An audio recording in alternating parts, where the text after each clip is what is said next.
Okay, so the recorder started. Have you opened it to panelists, John? Sorry? Have you opened it to panelists at this point in time? Oh, we didn't go into practice mode. Okay. Yeah. It's 11 o'clock, but yes, if you want to. Okay. Okay, I'm ready as well, Bridgetta, thanks. Okay. Okay. Good morning, everybody. That's joining us on our, I'm not sure if it's our third or fourth virtual Project Managers Network. We're getting the hang of it at this stage. Just kind of a housekeeping perspective, your microphones and cameras are all muted centrally, so you don't have to worry about that in this regard. Today's theme is about managing projects remotely from a private and a public perspective. There is a subgroup of Action Team 10 who organises the conference, and I'd just like to say thank you to all the members of that group. But when we sat down to think about what we'd like to do for the December conference, this is something that was of huge interest to people because I think it's a common problem that we're all sharing at this point in time. And we're delighted with the speakers that have come on board today from both the ETBI and from Fujitsu Ireland. And we'll introduce those shortly, but just to get matters kicked off, I'm going to hand over to Assistant Secretary General Des Dowling, who is the co-sponsor of OPS 2020 Action 10, along with Brigadier General Adrian Morocco. And Des will do the opening address. Thank you, everybody, and thanks, Bridgetta, and also to the committee that helped set us up. And as always, before there's any danger of me forgetting, John O'Donoghue and Department of Public Expenditure and Reform, who looks after us so well. I'm delighted to get the chance to speak to colleagues again on behalf of myself and Brigadier General Adrian Morocco as co-sponsors for this action.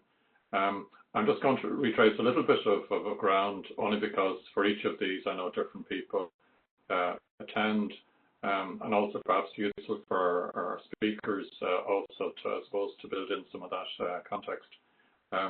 Our public service, OPS 2020, as colleagues know, have a range of different actions to do with innovation and development in the public service and how it serves the government and citizen.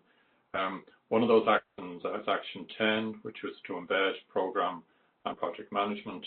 And the way OPS 2020 works, our Public Service 2020, is that different organisations were asked to act as lead and sponsors for those. The Department of Defence and the Defence Forces, what we would call the Defence Organisation, was asked to lead and sponsor Action 10. And in that regard, the Secretary General, Jackie McCrum, recently replaced Maurice Quinn, along with the Chief of Staff, Vice Admiral Mark Camellis, are the leads, and Adrian and myself are the sponsors. So we have worked with colleagues around the system, and as people have heard me say before, while we certainly had some experience in the area, we were really interested in actually drawing from the experience out there, knowing that we really wanted to draw from the best practice and see then how that could be shared in a way that was going to be useful to people. Because, of course, people are at various stages of maturity in relation to their use of project management and how that works within their organisation. So by way of that, what I'd call a very practical, applied approach, working with an action team, which was representative initially of the main sectors that are involved in OPS 2020, but that very quickly broadened out to a range of others who were interested or had something to offer and were interested in sharing that experience. And of course, we've been very open to, if you like, drawing from that assistance and experience wherever it's been available.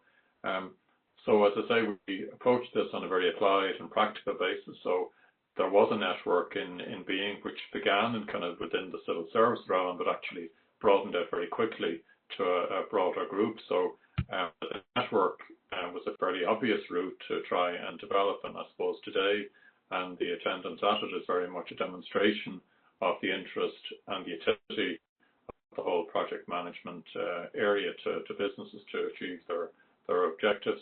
And I think if we didn't know it before, but certainly operating in the more virtual world that we now inhabit, networking is an absolutely critical and beneficial, if you like, way of proceeding. So we have the network that we're all participating in this morning, and it's all up to us collectively collectively, I suppose, to see how we can get the most from it. And we're very open to seeing how we can develop it further in ways that people find helpful and useful. The second area was to do with the development of a handbook, which again, there had been previous work done within the civil service piece, but it was a case of seeing how we could broaden that out and apply it in a way which actually captured the range of different work that people are involved with. So working very closely with colleagues, both within the defence organisation and wider, we got a very kind of good range of inputs, and that handbook is now available and published, and hopefully people find useful. It will, of course, be iterative, and we intend to update it over time as required. Furthermore, it picks up in other useful, if you like, parts of the overall public management framework, such as the public spending code. The third leg of this was to say, well, actually, given all of that, what kind of experiences are out there? So we built up a bank of case studies where, if you like, look at a whole range of different ways in which people have embraced or used the project management methodology. And again, we would hope to update these over time. But again, I hope when people look at them, they find them useful experiences, something which is relevant to their own organisation.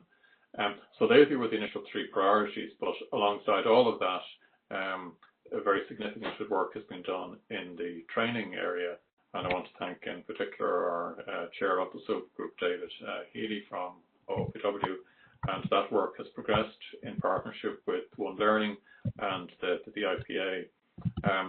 And I suppose that's again to see what the colleagues involved in the area find useful, because as we know, there's a continuum here between, if you like, people who need what I call project management light, to those, if you like, at the professionally qualified end of the spectrum, and the training response needs to, if you like, cater for that full spectrum, that full range of needs.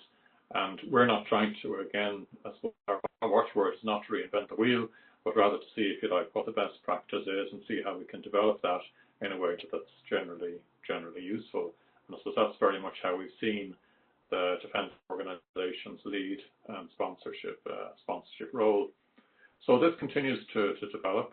A lot of the time it's doing things that people would want to do anyway, but the rubric, if it's available to us through OPS 2020, has been very useful to assist us in events like today, but also to make the connections across organisations.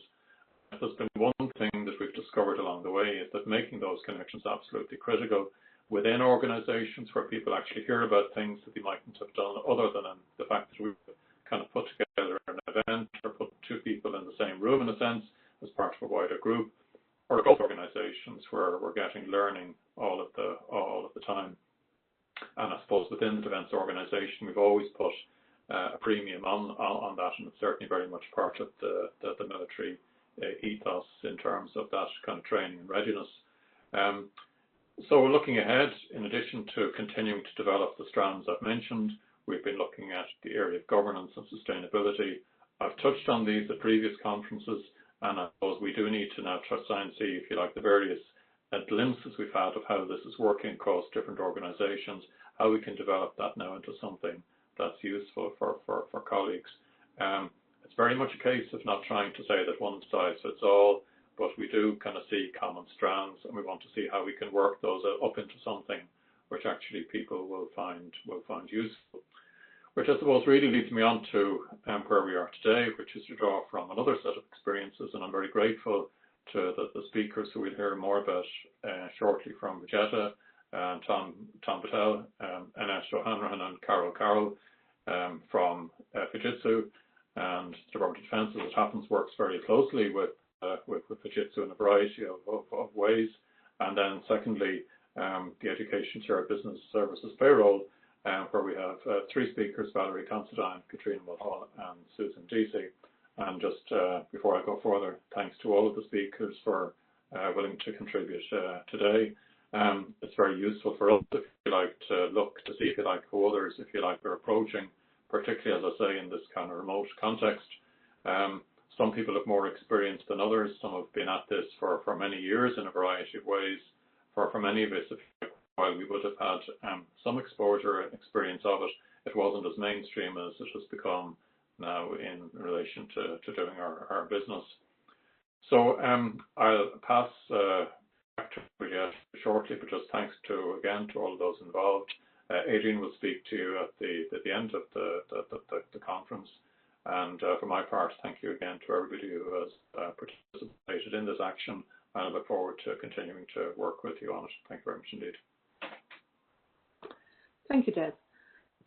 Just before I introduce the panelists, I just want to remind everyone that we're very much, while we're missing out a lot in having the interactions at the network, there is a huge opportunity here to ask Q&A as well. So at the bottom of your screen, if you touch the bottom of your screen, you'll see 3 dots, and under those 3 dots, there's a Q&A function. So you'll be able to ask questions on that, and we strongly encourage people to so do. Equally, we will run a couple of polls throughout the morning, and again, the option is there in that regard. So I'm looking forward, as I'm sure everyone is, to a very interesting morning. I'd like to introduce the first set of speakers now, who are from Fujitsu Ireland, and we're starting with Carol Carroll, who's the Defence Sector Lead, and she's responsible for engagement with the Department of Defence with branches such as the Defence Forces, and she ensures satisfaction with the IT services provided by the company. She is also a distinguished engineer, focusing on enabling customers to achieve the benefits of digital transformation solutions. She will provide insights into building trusted, productive discussions within project teams. Cara joined the account management team 5 years ago, following 18 years in the telecoms industry in a range of technical, business and operational roles, gaining ITIL and Prince2 accreditations in those roles. Tom is the head of project and program services for Ireland, responsible for project management professionals, development of the project and program practice, and also has the responsibility of ensuring all our projects and programs run smoothly, efficiently, adhere to best practices, and run within budgets that provide value for their customers. Tom is a certified portfolio manager and has 27 years experience in project, program, and portfolio management. Tom is also certified in Prince2 and ITIL. Tom has been with the company for over 12 years, and before that with Siemens for 25 years. And then Annette, who is the customer solution architect responsible for working with public and private sector customers to design appropriate solutions to their challenges. She's been with the company for over 15 years and has over 30 years IT experience. Prior to her current role, Annette held previous roles such as capability lead for enterprise applications, project manager, and service delivery manager. She is both Prince2 and ITIL certified. Coming from a delivery background and currently providing a bridge between sales and delivery, Annette will contribute her experience, challenges, and tips for working on projects in these challenging times. So I'm going to hand over now, I think, to Cara, who is starting the three-hander, and we're all looking forward to it. Thank you, Cara. Thanks, Patricia. My slides should come up there now for you all. Right. Okay, my video seems to be doing something funny, but John, let me know if you want me to turn off video. No, it's fine, Cara. We're seeing it perfectly. All right, okay. I want to see what I'm seeing. Firstly, thank you very much, John, Brigitte, Des, Adrian, Nolan, and the Defence Organisation for the opportunity to address the Project Management Network today.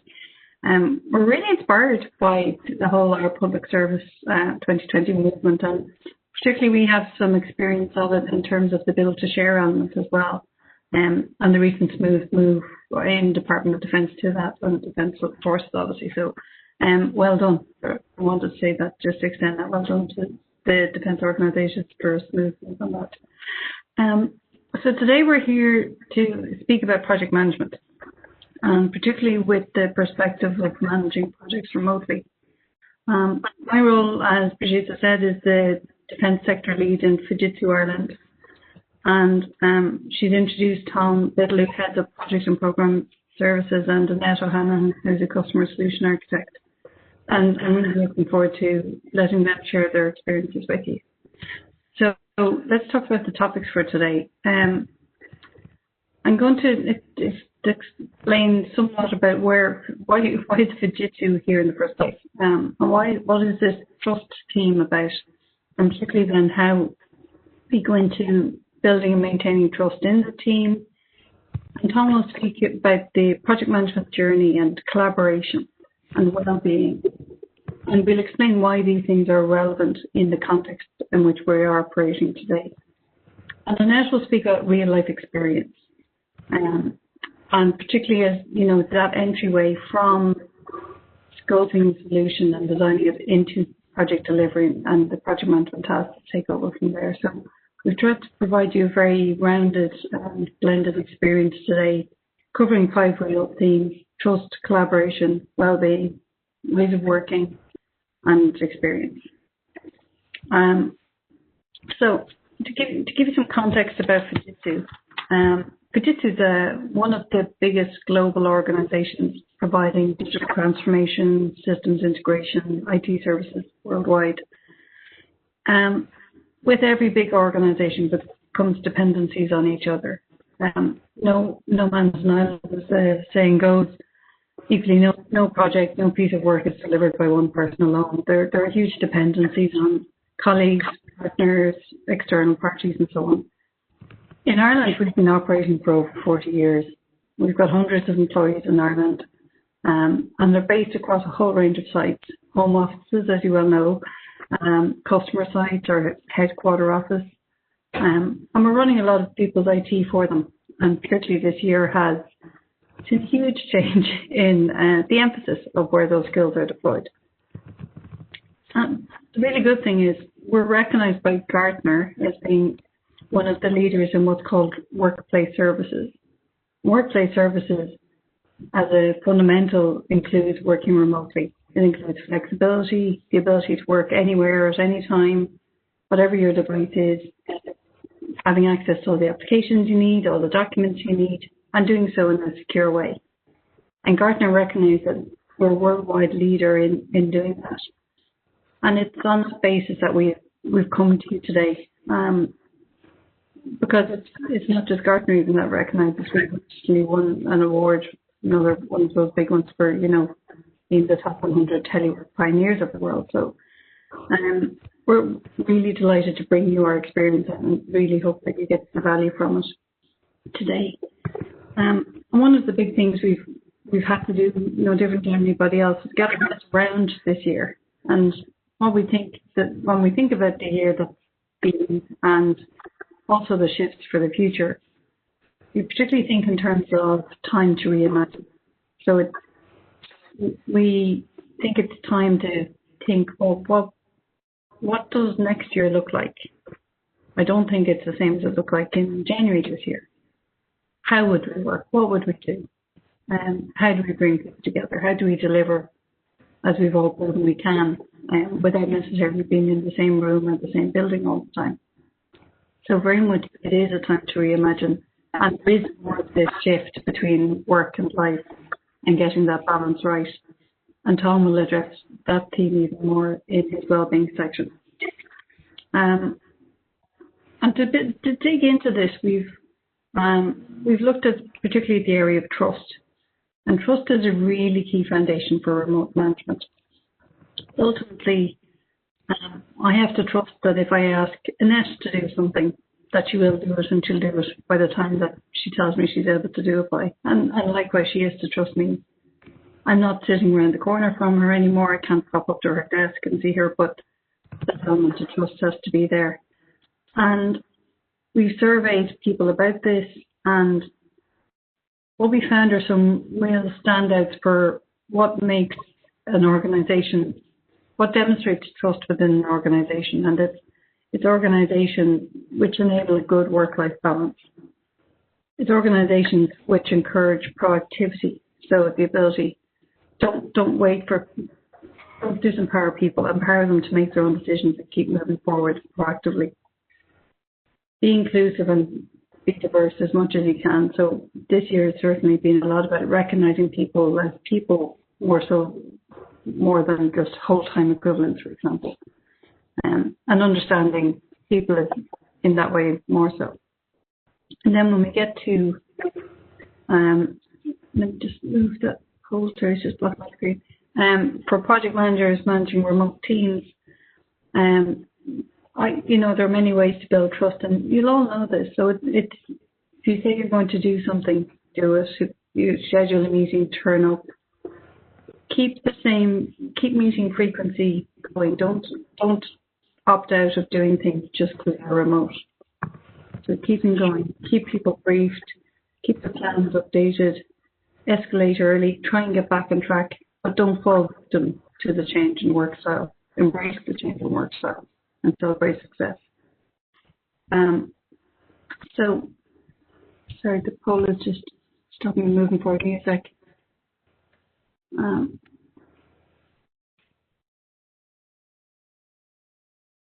not sure what.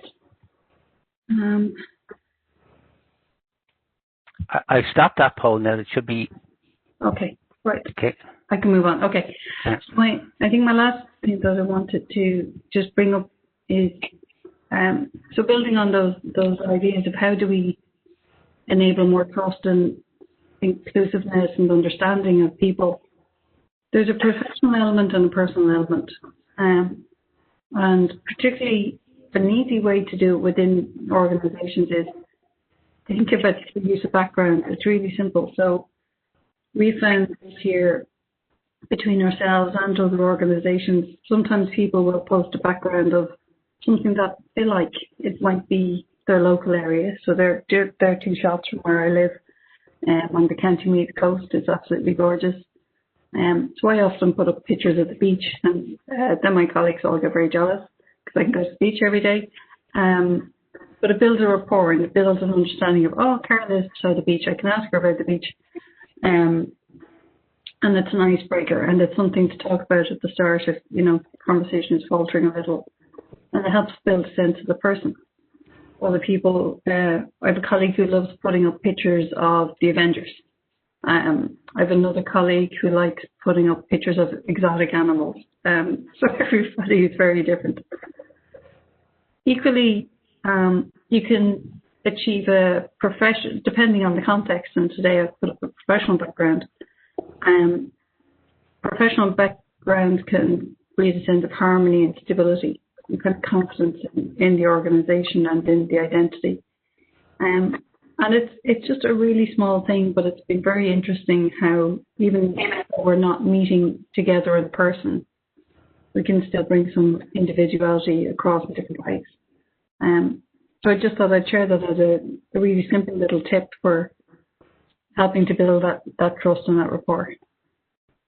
So let's get over to Tom's section now. So Tom is going to speak about our journey, collaboration, ways of working, and well-being, and share his tips. And Tom, I'm going to go on mute and let you take over from here. Yes, will you manage the slides? Yeah. I'll manage the slides. I'll go on. Thank you very much.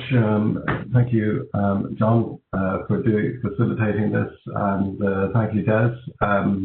Delighted to be here and delighted to share what I think in the last, having been in project management for so many years, the last 5 years has been dramatic in the way this profession is going. Certainly in the private sector and within our company. We also have a very similar community to the project management network, and it's a very well organized community, probably the most mature in the organization, which helps us to develop in a unified way.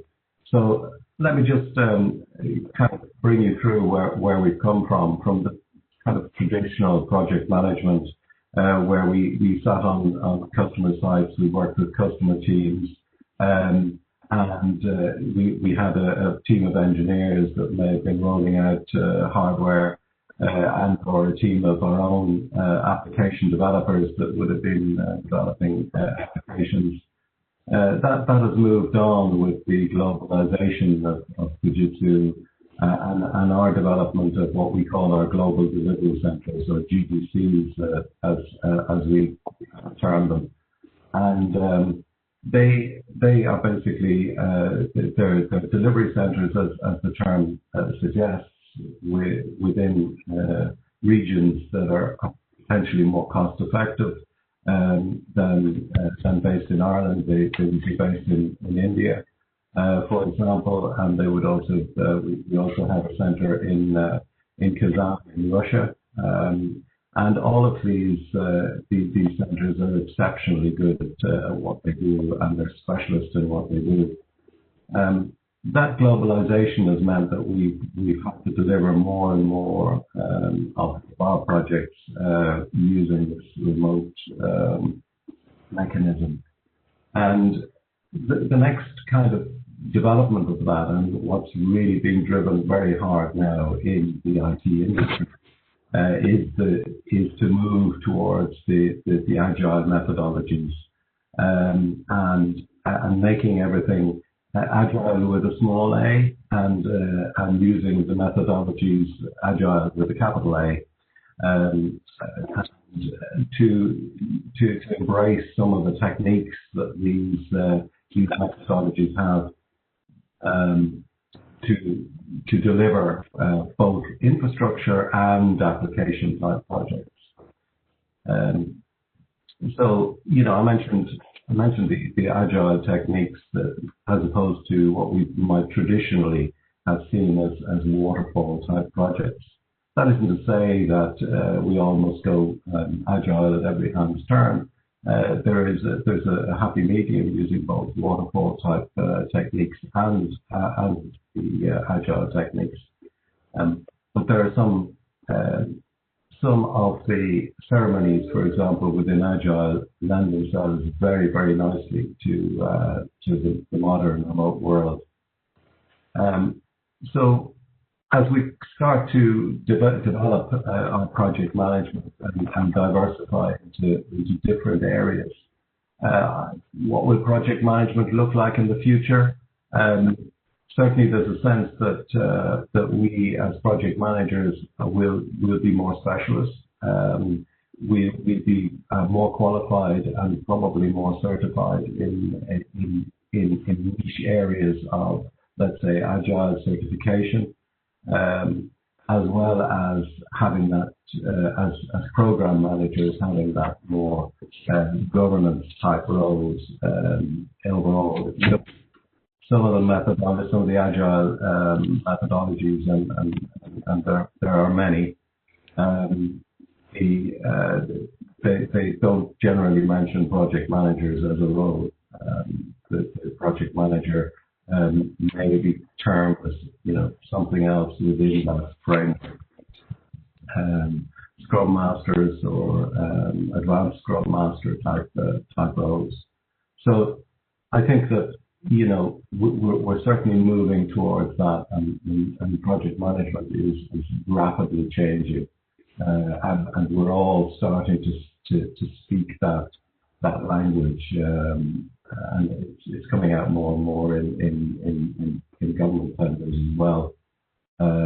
So there's obviously a movement within the public service that move towards.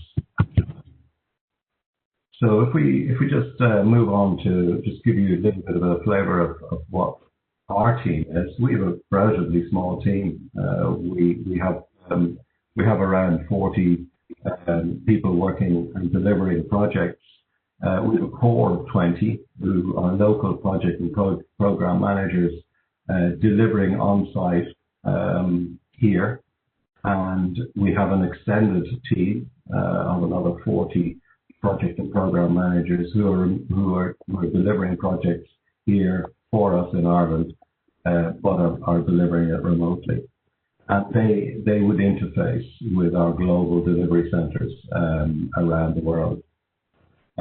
This picture of the globe is basically, we have one single program that we're running at the moment, which is an Irish-based company with a global presence, and we're delivering from all of these centres, from Europe, from Ireland, from the UK, from Kazan in Russia, which is that dot in the middle, which is, as I said, is producing very high quality code for this program.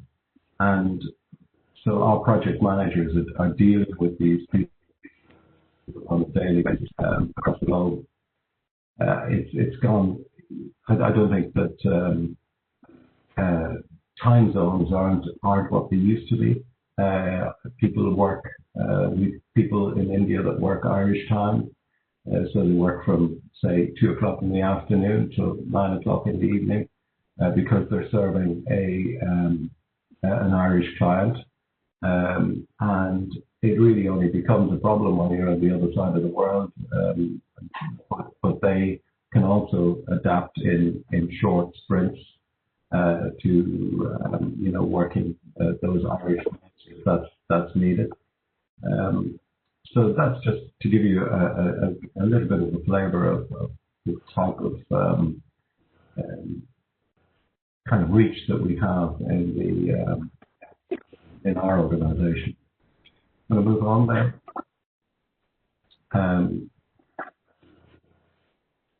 So I guess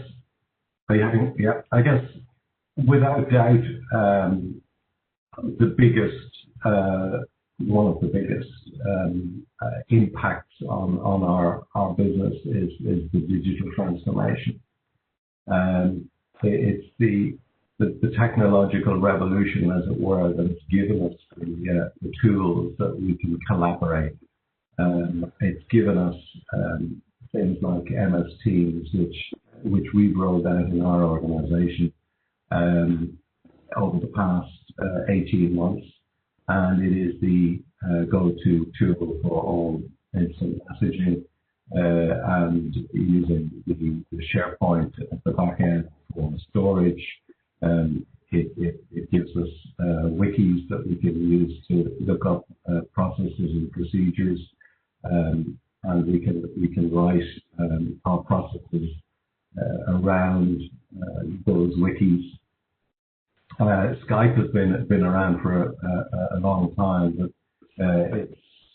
it's being largely replaced by Teams.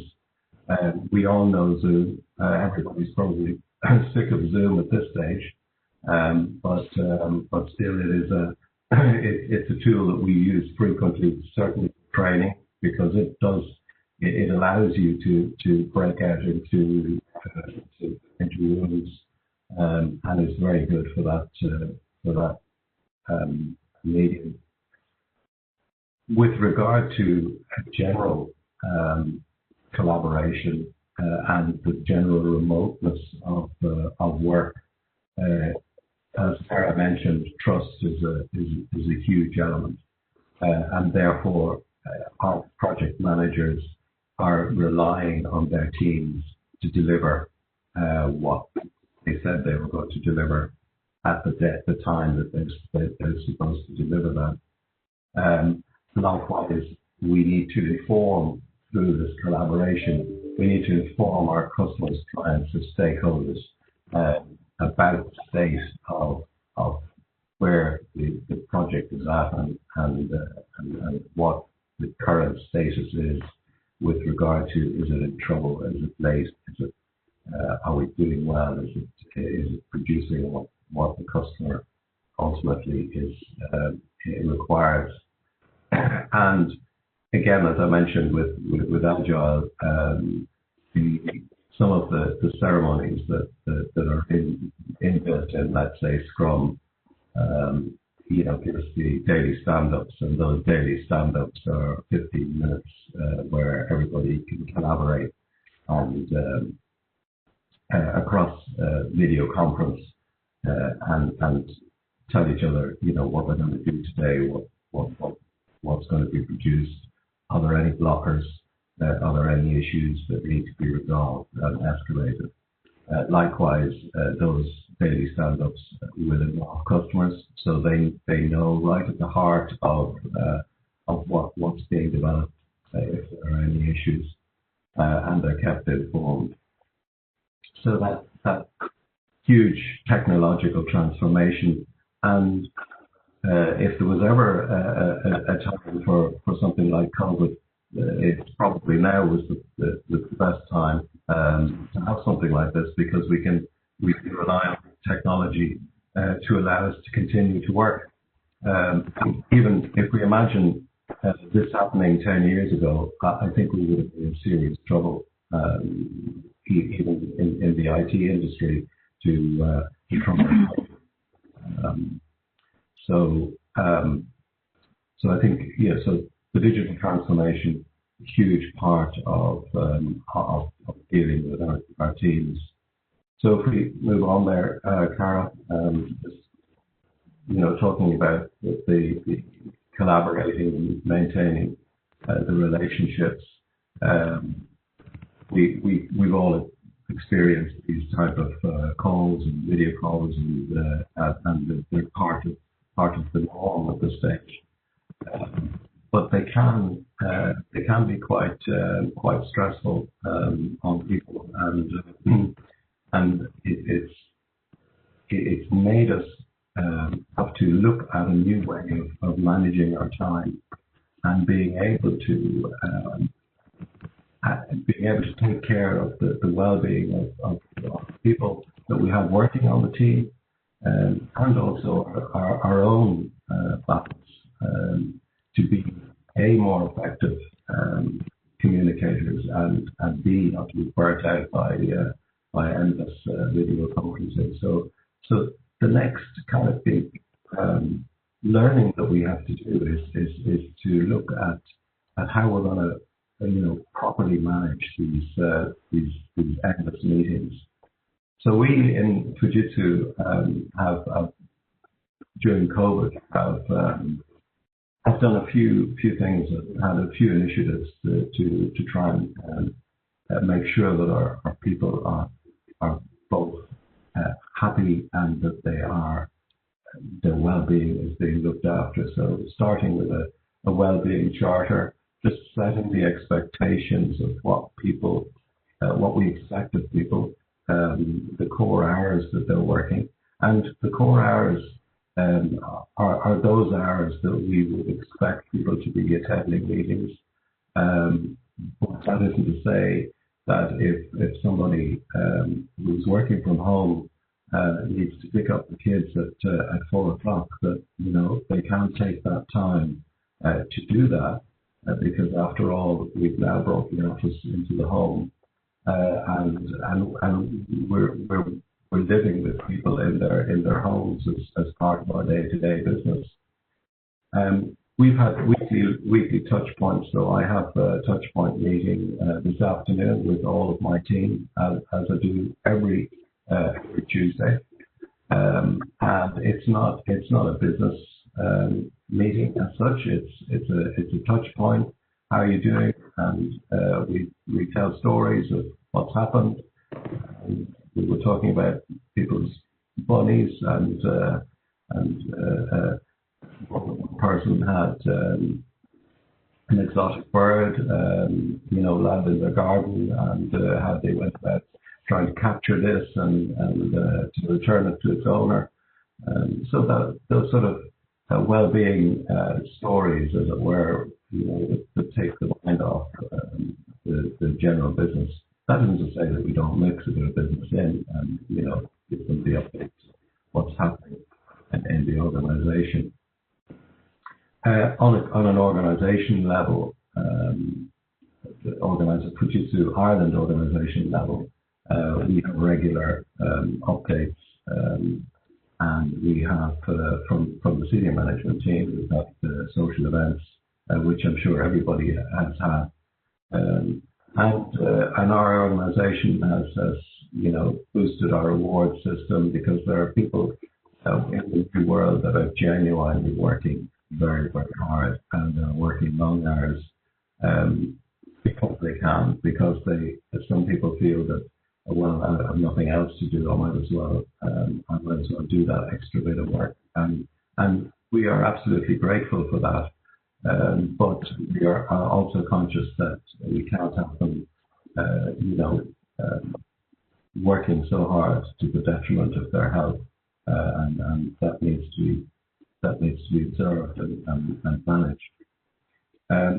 From practical lessons from a project management perspective, when I asked my team, I said, well, how has COVID affected you and this completely working from home affected for you?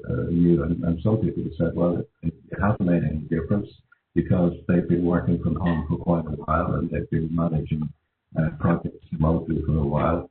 Others who we have at customer sites, based on customer sites, find it more difficult because they want to set up at home, and it was more difficult for them to manage on a day-to-day basis.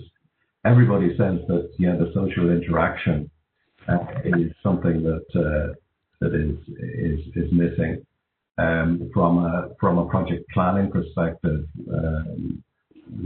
we require face-to-face sessions, although our particular one program, the PI planning, or that's the program increment planning, another agile term, that happens at the end of every 12-week period, has been a face-to-face in that we've worked with the development teams to devise the plan. It is now very much a virtual event, but the kind of interaction between the various teams at a face-to-face meeting is missing, and there's no two ways about it. There is a productivity that was in those face-to-face that we're missing, and we have to find an alternative because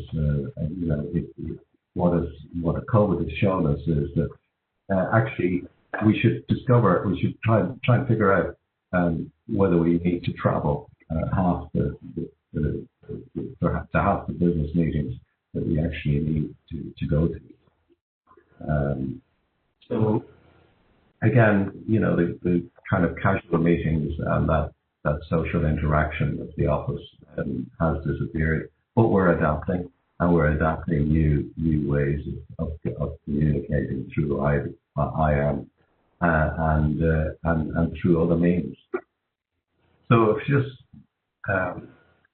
you move on there, Cara, just a final note on well-being. So we recognise that the well-being of our teams is critical, and that we have put in place the structures which, when COVID goes away, I believe that those structures need to remain because we are moving more and more to a world where we will be working remotely, and if we just look at some of the practices that we have. Everybody has a home worker assessment to make sure that they're comfortable. They have the chairs. It's not giving them backache. They're not working on the corner of a bedroom on the edge of the bed. That they have the wherewithal to do their work, and we support them in getting the necessary furniture that they need in order to do that work. And flexible working is a key as well. It's to allow people the space that if kids are at home, that they can make the arrangements so that they can do their work when the kids aren't demanding attention, if that's possible at all. But certainly to allow that flexible approach to their work. And the benefits, of course, is just to build a very strong team, a more kind of a better community amongst our project managers, that we're all on the same page. We all, have similar problems, and we're all there to support one another. And that's all of my presentation. I hope I didn't go over the. That was great, Tom. Thank you very much. So, Annette, over to you. Please tell us about real life, will you?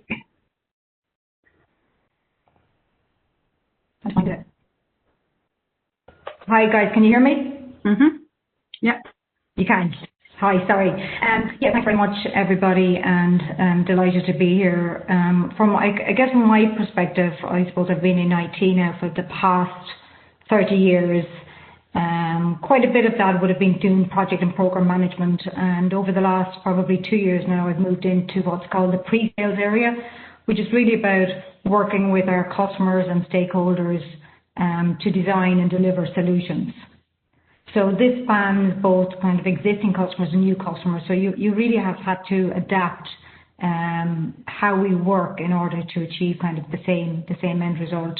So like for me, like every project has a customer stakeholder. The aim of every project should be to ensure that the stakeholder achieves success. You know, that's the ultimate game. It's about working with the stakeholders to have an agreed vision, set of goals and desired outcomes. So to do this, we really have to understand our customers, understand our stakeholders, understand their business and their challenges. And really the last year, the fact that we can't all sit in a room together and go visit our customer sites, it's really been very challenging to develop that insight into our customers' business and to make sure that we, from a Fujitsu perspective, deliver, you know, the right site solution. So in terms of the way I suppose I work, a project really starts when a customer has an idea and finishes then when I've got an agreed solution to that idea, and then I hand over to delivery to deliver. So in terms of some ways, I suppose I've had to change and adapt. Cara, if you just move on to the second slide there, please. So, yeah, thanks, Cara. So some of the tools that I found certainly were really, really useful in the last, I guess, 9 months were the virtual design center. So design thinking is really a concept about it's combining practice and study, and it's about getting the right people in a room, and now it's virtually, to promote creativity. So I think probably more than ever we need to be creative, and it's about, you know, encouraging people to think differently, act differently, be more creative in terms of the ideas they can come up with to generate solutions. And I've got a separate slide in terms of how our design centres work, and I'll go through that with you. The other thing I found certainly very useful was whiteboarding. So I personally use Microsoft Whiteboard, but it's a free-form digital canvas. It's powered by the Whiteboard web app, and there's lots of really good web apps out there. But it's about, like, I'm in a team meeting, and it's about using the whiteboard to draw, to sketch, you know, to write together on a shared digital platform. So it's like you're in a room with your team. I step up, I draw on the whiteboard, somebody else can then step up, add to it, change to it. It's very interactive, and it encourages the teams to get involved, you know, because I have been on meetings where, you know, people are just sitting there and they're not engaged, especially when you're not in a room together and you can't get eye-to-eye contact. So it's even more important that we use the tools to, I guess, force people in a way to step up and get involved. So for the whiteboarding, like, I've used it to do high-level designs, I've used it to plan out, you know, slide decks for presentations, I've used it to map out project plans, but most importantly, you know, the technique is really to encourage the teams to get involved, you know, so you can hand over the whiteboard to them and they can get involved. So it's a really good technique, I think, anyway, for working in these COVID times and everybody working remotely. The other thing I think I found very useful was the concept of collaborating. They're called collaborative filing. So it's effectively, again, it allows you, when you're in a situation with a team, to have a central file repository that's there and available to you, so you don't have to get out of your meeting and go look at SharePoint or go look at Explorer. You can show whatever project you're working on, you can store your files in Teams, and then whoever's working on that project can see the files and can collaborate on them. I've also worked on the concept of channels, and again, because we use Microsoft Teams here, that has a channel concept, so I can create, so for typical projects you might have numerous streams, you might have a design stream, you might have a communication stream, so you can create what's called an interactive channel for those streams, and they're for the smaller groups of people. So if you have a small group of people working on design, they can create a channel and they can just focus on that particular channel. But I, as a project manager, can dip out in and out of those channels virtually, and then I can see who's working on the various different streams and talk to that particular team, rather than having to bring together one large team every time. But it brings kind of control and discipline into how I run projects and how I run them virtually. So the channels keep me focused on the smaller teams that are running in parallel. So it's a nice little technique as well. And the other thing I've used is something called interactive lists. So it's similar to Excel, where you can create a list of things, but it's part of the Teams and collaboration platform. So if you want to keep a list of things that you as a team need to do, you can use this tool called interactive lists. And again, very easy to use, very visual. People can see it. Everybody on the team can see it. You can set up one per channel or for the whole project team. So again, very useful. And now I have a feeling you might get loads and loads of questions about that. So do you want to just, if we flick to your last slide and then open up for Q&A and yeah, will I just go through the, yeah, sure. Will I just go on through the other list here, Cara, or some other points, or what do you want me to do? I think go to do a quick minute on what is co-creation and doing that virtually. Yeah, and just a few bullet points even just before I get there. So I think the other things that I've learned really is about keeping meetings short and iterative, but you can be flexible but stay focused. If you're having lots of meetings, have them short, sharp, and have very clear outputs. Also, the big advantage, and this will lead into the next topic, is you can extend now with our virtual teams, you can extend the engagement to bring in people who would normally have come into meetings. So I can now connect some of the people that I've worked with our customers that might normally have had the chance to do that. So I think this has been really, really powerful. So it's really important to keep your core project team tight, but do consider opening it up to collaborative sessions where you can bring in specialist expertise. So I can connect technical expertise with business expertise, but keep my core project team tight. So Cara, if you want to go on to the next one then, in terms of what we call it, I suppose, a collaborative way of doing design thinking. So it's really called the virtual human experience design approach, and it's done through a virtual design transformation center. So there are workshops and they're carefully planned to really get the right people into a virtual room, understanding their business challenging, looking at issues through various different lenses. So each individual has what's called an avatar, and it's quite fun. You can really assume a different character as your avatar. So you can join various virtual rooms, or you can attend the main room. And there's virtual whiteboarding in each of the individual sessions. And it uses the concepts, digital inspiration cards. So it gets people thinking about how to inspire their creativity. And they can bring these cards to a digital board, and they can move the cards around to help them come up with, it's all about speeding up how to formate ideas. And from ideas, then you get solutions. So it's a really cool, you can see on the right-hand side there, the collaborative whiteboard where people have put up their various different designs and thinking. And you then can channel that into a solution. So it's all about getting to a solution quicker, but encourage people to do creative thinking. And it's all done virtually. And we typically try to do them in half-hour sessions, half-day sessions, and you might run 2 or 3 depending on the teams you want to engage. But they're fun, they're interactive, it really promotes people thinking differently, but also gives them very visuals in terms of what the solution might look like. So it's a really cool idea, and I would certainly encourage people to start using it. It's a great concept, and there's various different ways of doing that as well. Cara, do you want to move on to the last one? So I think, I suppose Cara, Tom, we've all given views in terms of our experiences, but fundamentally, changes mean all aspects of work need to be reviewed. And it's really about keep checking in with your teams, question the ways of working, keep it agile. If it's not working, change it. But it's making sure everybody's on the same page and everybody is engaging, because it's very easy when you don't see people not to engage them, or to remember that they are part of an organisation, they're part of a team. So it's really important to keep that checking in. People are our key assets. So again, it's about making sure that they're working from home. They've got what they need. they are engaged, they've got the tools they need, and keep encouraging, keep motivating them. Don't kill them with lots of meetings, but be mindful of their personal circumstances.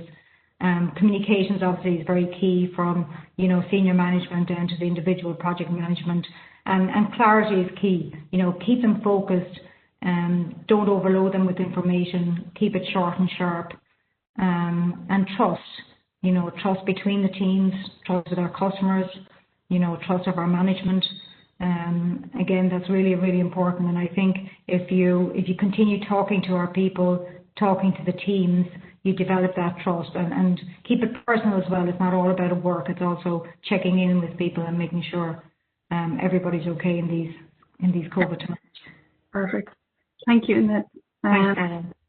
You're welcome. I'm going to stop the share now, Brigitte. Thank you very much, Cara. I think on everyone's behalf, thanks very much to Cara and to Annette and to Tom for this. I think while we're all in the same space, I think we can learn so much from each other. And I think the interactive whiteboard and also the concept that you can include more people in meetings as opposed to less, I think is quite an interesting way of looking at it and will probably be very beneficial. Before we move on to our next set of presentations, there's a chance for anyone who wants to ask a question. And I think we may also run a poll at this point in time. So I don't know if anyone on the panel wishes to ask a question, or there was actually a couple of questions after coming in there. I think Tom has actually addressed one. A question from Gary Martin. Video on is your stated best practice for meetings, but how do you handle colleagues who are not comfortable with it for various reasons? I'll take that one if you want. So my own personal view is, I agree with that. What I would encourage is at least just come on to say hello. Say hi. If people aren't comfortable, just at least let them see your face first, just have the initial eye contact, and then go off video. That's my recommendation, personally, just from experience. Thank you for that, Annette.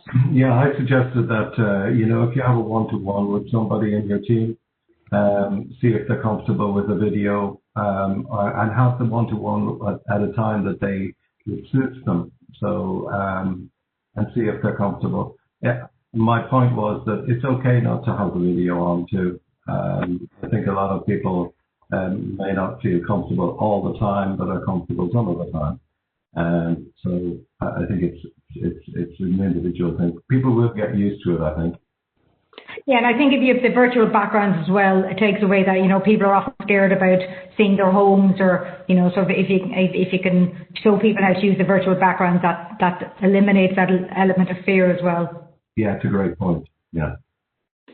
I think it's like everything, it's some of these things, the practice makes perfect as well, and so.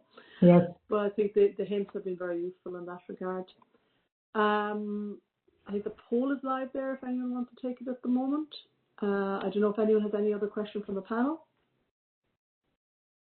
Oh, someone else. Sorry, Brigitte, if you wouldn't mind. Yeah. Thanks very much, colleagues. It's kind of fascinating, all right, and we're all kind of learning a bit, but you've a lot of experience at this point. And I was just wondering, in terms of, let's say, the interplay between things that you would have done conventionally through kind of direct contact and moving those into the virtual space, do you observe any, I suppose, changes in, either approaches or inventiveness, or the opposite, where things become more difficult or more flush, or, if you like, how culturally take that. Do you adjust, if you like, to the new thing, and do you see any shift, I suppose, in output or outcomes, shall we say, arising from all of this, and have you sought to, if you like, mitigate difficulties or capitalize on the positives? I'll give my perspective on that. Maybe Tom and Annette can look at a couple of the questions in the chat window or the Q&A window. So what I find is, if you're in a meeting room, you could at least observe if there are colleagues who aren't speaking up, but you could see that they're thinking about the situation that's being discussed, the proposals that are being discussed, the plan that's being discussed. And their face, they could be frowning, they could be smiling. And if you're all in a room together, you can see it. And what I find is, when you move to the virtual world, those people are more likely to stay silent, and it's very easy I find it's easy to default to the opinion that, you know, silence is concurrent. But it's not necessarily. So I think what we found is we've had to be a bit more active in calling on the silent parties to go, you know, Annette, what do you think? We haven't heard from you, and not being embarrassed to call on someone who has been quiet, because quite often they may have another perspective to share which will add richness into the discussion. So as the leader of the discussion, if you've invited someone to be in that virtual room for the discussion, do make sure to include them and to let them have their say. And that's where I think we get richness from it. And it's something to watch. And I think the other thing, Cara, is what I found is on the other side of it is people are open.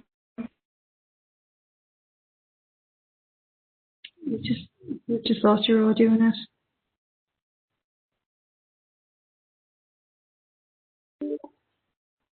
Yeah, just on the well-being moment as well is if you just ask people about, you know, if they managed to get out for a walk today, have they managed to unwind, is a good well-being moment.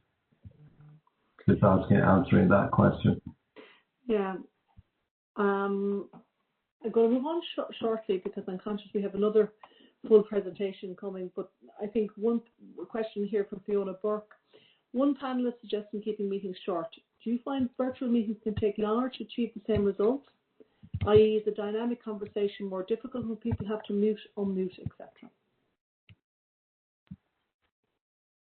I don't know if anyone has a quick They do tend to drag on. There was an interesting article during the week came out. It was in the Irish Times, but it came out of the Financial Times about having gab fests, which is something to absolutely be avoided. So I think one of the things that we had in our wellness charter was that we start meetings.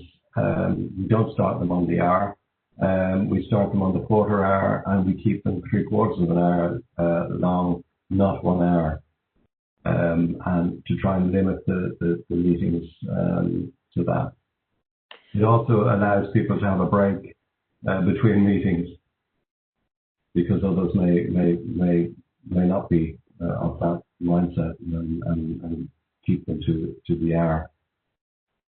Tom, thank you very much for that, and thank you to the speakers again. I'm going to move on, and we may come back to some of the questions later on if time allows, so please do continue sending in questions. So I'm going to move on now to the Education Shared Businesses Services Payroll Team for ETB, Educational Training Board. And we're joined by Valerie Constantine, who's the project manager. Valerie is currently project managing the implementation of the ETB payroll project. She joined the project in May 2017 and has managed the project through the phases of RFT evaluation, contract awards, supplier onboarding, the first ETB go live in June 2019, and 6 subsequent go lives in 2019, 2020, with further go lives planned in 2021, 2022. Since joining the civil service in 2000, she has had significant experience of managing the delivery and implementation of large and complex projects. From 2000 to 2004, she implemented the Management Information Framework in the Department of Taoiseach, and during her time in the Department of Education and Skills, she was responsible for managing and implementing the Performance Budgeting Project and the implementation of the Shared Services Ready project. She is a Chartered Management Accountant, Prince 2 certified, and before joining the civil service worked in the private sector for SAP and Shannon Aerospace. Joining Valerie are her colleague Katrina Mulhall, who's currently leading the Training, Communications and Change Management Workstream for the ESBS ETB payroll project. She joined Education Shared Business Services in April 2018 and is responsible for the planning, development, delivery of training to the staff and the retained function services in the ETBs, and also to the staff in the ESBS Centre, to both the project and operation teams. Katrina manages the Communications and Change Management Workstream and works closely with ETB to ensure their smooth transition to ESBS. She is also responsible for the management of the expenses rollout to ensure ETBs remain on track and meet project deliverables. She joined the civil service in 2002, and her first assignment was in the finance section of the Department of Education. Prior to moving to ESBS, she worked in the Department of Education's ICT Infrastructure and Development Unit, where she managed and led a number of technical projects. Katrina is Prince 2 certified, and also joined by Susan Deasy, who has joined the project in April 2018 on secondment from Dublin and Dún Laoghaire ETB to assist and deliver the ESBS payroll for ETB's project and ensure project objectives are achieved and the transition to operational shared services smooth for the ETB sector. She has responsibility and ownership for developing the detailed future payroll operation model for all sub-processes areas, providing input into the ESBS organisation design, ensuring that ETBs are closely involved in their business needs or align with the future operating model. I hope that you will enjoy the presentation that Valerie, Susan, and got lost there, Katrina, will bring to us today on the ETB payroll project and managing remotely. Thank you all for participating today, and we look forward to hearing your presentation. Thank you. Okay. Thanks very much. Thanks, Brigitte. Welcome to the presentation. I'd like to thank firstly the Project Managers Network for inviting us to present today. My name is Valerie Constein. I'm the project manager, and I'm joined by Susan Deasy, who's the process lead, and Katrina Mulhall, the training, change and comms lead. Sorry, there's something wrong here. Our presentation is on the ETB's, the Education and Training Board's payroll project, and how we were successful in meeting our planned project deliverables in 2020 while working remotely. Okay, first to kick off, what is Education Shared Business Services? So Education Shared Business Services is a business unit in the Department of Education's major operations division and has been set up to host some of the shared services operations to be provided directly by the department. The ESBS Centre is located in Blanchardstown and is now operational, providing payroll services to the further and higher education sectors. And despite the challenges arising from the COVID-19 pandemic, ESBS has had the most productive year since its establishment in 2018, with 13 payroll-related go-lives for in excess of 40,000 payees. 10 of these go-lives relate to the further education ETB sector. ETBs are statutory authorities which have responsibility for education and training, youth work, and a range of other statutory functions. ETBs manage and operate second-level schools, further education colleges, multi-faith community national schools, and a range of adult and further education centres delivering education and training programmes. The ETB Payroll Shared Services project encompasses the design, development and implementation of a fit-for-purpose, scalable, fully operational shared services payroll solution for the ETB sector on a single technology platform with a common set of processes. We've split today's presentation into two parts. In the first part, each of us will provide an overview of the project covering project management, implementation and process, change and comms work streams. And in the second part, we'll talk about the measures we put in place to enable remote working. And we'll also talk about some of the challenges we faced and some of the positive impacts remote working has had on the project. We're presenting the story of the project, and we're presenting the boxes on each of the slides going from left to right, row by row. Below outlines some of the key ETB payroll project milestones delivered by the project team. The overall project aim is to migrate 16 individual ETB payrolls on 4 different payroll systems in 16 individual locations to one standardised central payroll platform in one shared services centre, which is the ESBS. There are 2 teams engaged with ETB payroll, the project team, which is a team of approximately 30 staff, and the operations team, which is also a team of about 30 staff currently. While the project team staffing is almost complete, payroll operations will continue to onboard additional resources to bring this team up to around 80 in total to enable provision of payroll and TNS services to 16 ETBs and over 27,000 payees. The project team manages all the aspects related to the migration of an ETB to ESBS, from early engagement, readiness, data migration, UAT, parallel running to go live, and when an ETB completes all phases, the project team hands over the ETB to the ESBS operations team. The operations team is headed up by the head of operations at a PO level. This team runs the payroll, operates the help desk, and all key decisions in relation to the application will require approval of the operations team. The project and operations teams work very closely together. So towards the end of 2017, the OPW, on behalf of the department, signed a 20-year lease on office accommodation for the ESBS Centre, which is located on 3 floors of the Liberty Building in Blanchardstown. And in January 2018, all teams moved to the new location. Based out of Blanchardstown are the ETB Payroll Project and Operations teams, the ETB Finance Project team, and the Higher Education Payroll Project and Operations teams. In May 18, a contract was signed with Core HR to implement a payroll solution for the sector, following the publication of an RFT in July 2017. A resourcing plan was put in place to build the team, and experts were recruited to lead each of the identified project work streams. So when I joined the project in 2017, there were only 5 people on the team, and now there are over 60 people across the project and operations teams, with 30 recruited this year alone. A project governance structure was put in place to ensure that there was strong ETB sector representation with the right skill sets to make sure that all ETBs would be brought into the common solution following approval by the entire governance structure. There was also external representation to ensure that there are critical outside independent views to challenge our viewpoints and recommendations where necessary, and also to provide practical knowledge and insight on alternative solutions and methods of working where appropriate. Supplier management was put in place through the project framework, managed through contracts and agreed statements of work with our main supplier and our other third-party suppliers of Ernst & Young, DCS and DataPack.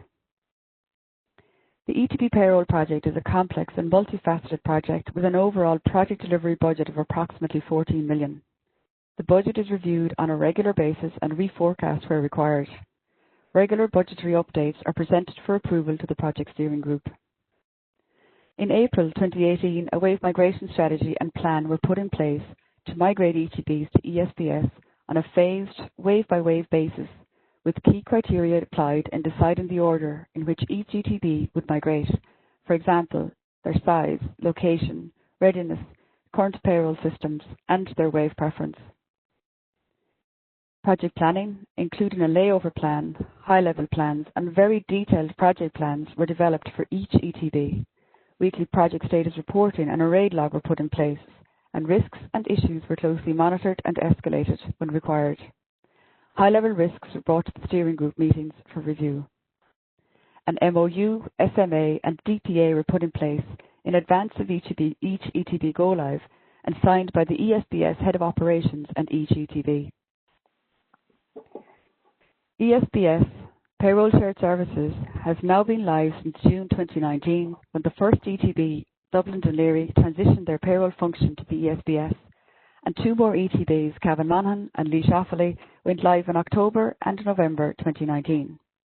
2020 saw a further 4 more go-lives, including Louth Meath in April, Galway Roscommon in June, Longford Westmeath in July, and Tipperary in October. Dublin Dunleary, Cavan Monaghan and Laois Offaly have also transitioned their travel and subsistence functions to the ESBS, and plans are in place for the 4 ETBs that went live in 2020 to transition their TNS functions in 2021.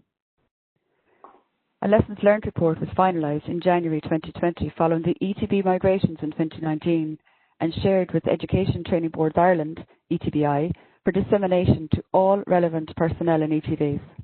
Lessons learned are tracked during each migration at the exit of key phases of UAT and parallel go-live, and these lessons are added to the project lessons learned log and tracked for implementation. There is a plan in place for 2021, which includes an upgrade of Core HR, and a further 4 ETBs will migrate in 21 to bring to 11 the number of ETBs who will have transitioned their payroll and TNS functions to ESBS. Further planning is ongoing for the remaining 5 to migrate after 2021. Good afternoon. My name is Susan Deasy, and I'm going to bring you through some of the key project activities delivered by the process and implementation team. Again, to remind you, if you're following the slides, I'm moving from left to right, row by row. ETB's payroll was delivered through 16 ETBs, and each individual ETB is an employer. And the role of the project team is to move payroll for each of these ETBs into a common integrated solution. When I say a common integrated solution, I mean a system that, as well as running payroll, manages HR records, time and attendance, pension information, and expenses. It is a retained function of ETBs to enter and approve amendments that drive the payroll. We have one instance of the solution, and employees from all ETBs are in the same database. We wanted involvement from the sector, so we established working groups with subject matter experts from the ETBs to assist with the design of the new system, so its functionality met the needs of the sector and its payees. And by involving ETBs in the process, we leveraged sector expertise and ensured buy-in. The target operating model was the agreement which outlined what activities would be retained by ETBs and what would move to ESBS. To make sure we had no gaps in functions, 132 process maps were developed by us with input and assistance from the sector. We used common coding with an agreed naming convention for reference data such as pay scales, absence codes and pension schemes, and it took time to work out how to collate the common code structure and agree it. But now that as they've developed, ETBs map their current data to the common structure. The only unique reference data on the system is locations, ETB locations, and that identified as essential to ETB's business when migrating. The system is an off-the-shelf application and had to be configured to meet our needs. We developed the solution design document, and with this, the global blueprint for the rollout of the system and services for all ETBs migrating to ESBS. The design was an agreed common platform to which global processes will be implemented and adopted by all ETBs. To get to this point, we went through a discovery phase where data was gathered and templates completed, and this informed the configuration of the system. We ran conference room pilots with ETBs to validate the system and to identify gaps in process or other issues of concern. We spent a lot of time testing data security to make sure ESBS had access to all ETB's data, but each ETB only had access to their own data. ESBS have standardized pay dates and pay frequencies. Some ETBs had to realign their pay dates to match ESBS. Some also had to amalgamate payrolls and change pay frequencies to fit in with the structured design. We have a payroll policy, and ESBS issued timelines to ETBs which pay instructions must be received by for inclusion in the next available payroll cycle. If instruction is not received after the deadline date, they will not be reflected onto the following pay cycle. This was a big change for ETBs, as running their own payrolls gave them the flexibility to hold or change payment at the last minute. We have policy and strategy documents, for example, on payroll, pay frequencies, migration, user acceptance testing, parallel running, and go live. The documents outline the purpose, scope, entry and exit criteria for each phase and provide a clear roadmap setting out guiding rules on how decisions should be made. We have 18 people on the implementation team, and they are responsible for ensuring ETBs migrate to ESBS from initial contact through to live processing. They are from varying backgrounds. The majority of staff are recruited directly from past with no relevant ETB, payroll or project experience, and a significant lead in time is required to upskill them. The system was initially tested fully end-to-end. However, now that it is a live system, we don't go through a complete set of system tests every time we migrate a new ETB. We use test environments to validate ETB's data to identify anomalies, and if anomalies are identified, then they are classified as an issue or an accepted known difference. We have set of scripted scenarios for over 100 everyday processes, and we go through these with every migrating ETB. We feel by doing this, it gives confidence to the ETB that the system works. We also feel it provides an element of training using real ETB data to step users through every process end-to-end. The migration process has currently taken us approximately 6 months from start to finish.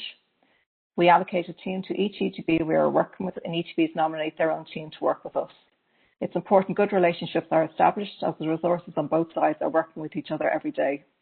Working closely with the ETB and building good relationships gives us the confidence the ETB is ready to migrate to the live system. The scope of the data migration phase, or ETL as we call it, is to migrate legacy payroll system data into ESBS. The data has to be extracted from legacy systems and transformed into templates that can be loaded into the ESBS solution.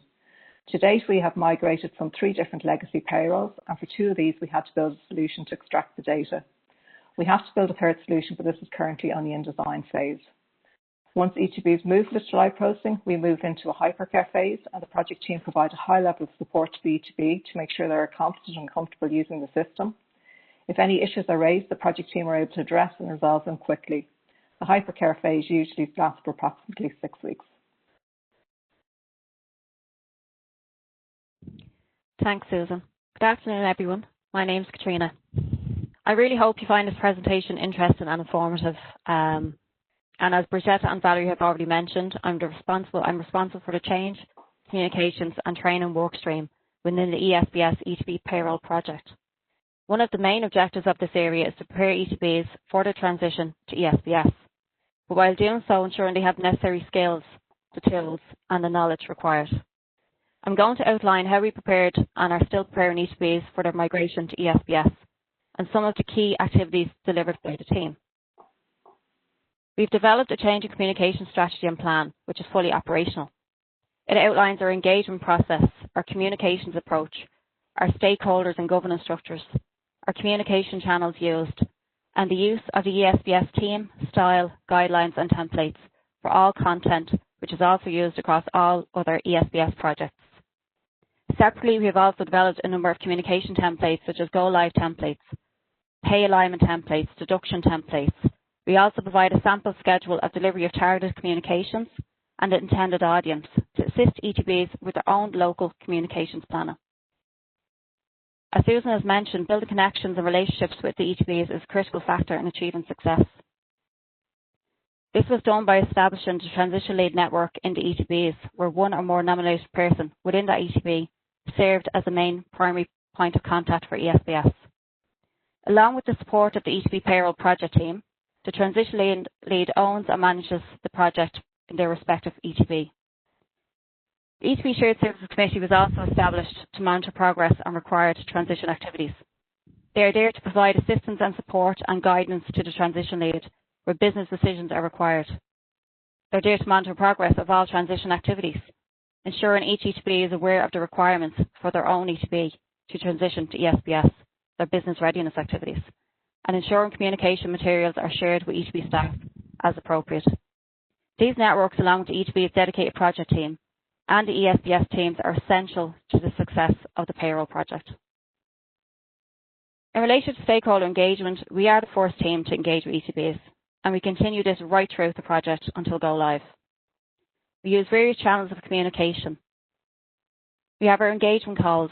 They're minuted and actions taken and followed up on. We flag any issues or concerns to the project team that have arisen from these calls. We've developed frequently asked questions, documents aimed at both payees and separately ETB head office staff. Prior to COVID, we carried out a number of site visits. These are now done remotely. We carry out a number of workshops, walkthrough sessions relating to communications, business readiness, training. We walk the ETB through their high-level project plans and ensure sign-off. We then walk them through their detailed project plan. We also have dedicated sessions and presentations on change management. And we distribute content including newsletters, bulletins, targeted emails and update notes. Aside from our engagement with ETBs, we also engage with Core HR, Department of Education, ODCAO, DEEPR, deduction companies, the other areas of ESBS project teams and other stakeholders. Each ETB has a business readiness checklist. This checklist was developed by our team to capture and highlight the business readiness activities required to prepare an ETB for the migration to ESBS. It covers activities that ETBs need to carry out and have in place throughout the project phases. It is split into the relevant sections such as early engagement, user acceptance testing, parallel running and go live. It is shared with other areas of the ESBS project team, and prior to an ETB entering into the next phase of the project, the change in communications team carry out a handover to the next phase, outlining the position of an ETB's BRC status.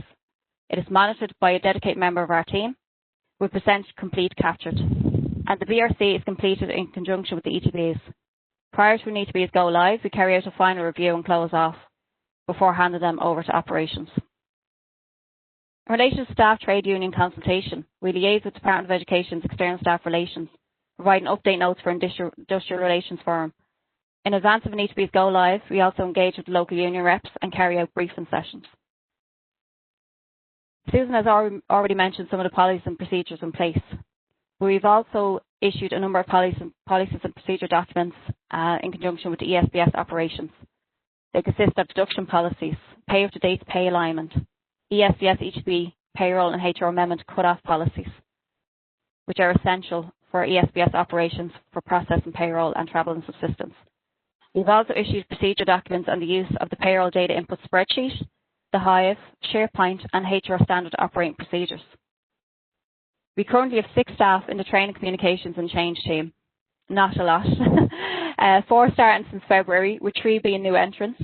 And as Susan has already mentioned, significant lead-in time is required to upskill new resources, as this draws on the SME's time which as you can imagine is already very limited. We have developed an ESBS learning and development plan and an E2B training and transition plan, both which are fully operational. The ESBS payroll learning and development plan has been developed, which takes into account the learning and development activities to meet business needs and been fully integrated with the PMDS process and lined up with detailed role profiles for all staff members. It consists of a layered approach with a mixture of formal and informal training. The E2B training and transition plan outlines the training approach, the materials provided, the areas covered during training, which relate to an E2B's retained functions, the training environment and the training hub available.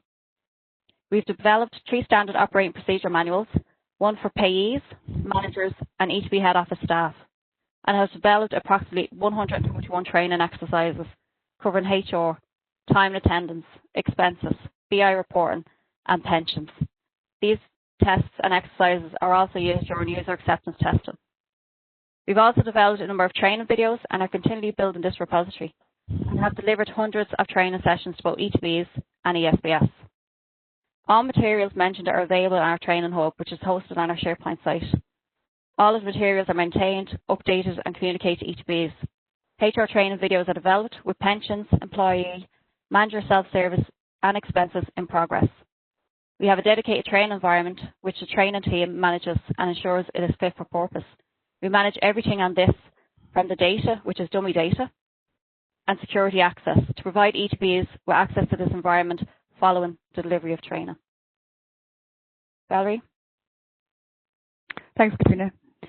So we're now at the second part of our presentation where we're going to talk about the measures we put in place to enable remote working in ESBS and continue to deliver on our planned project timelines.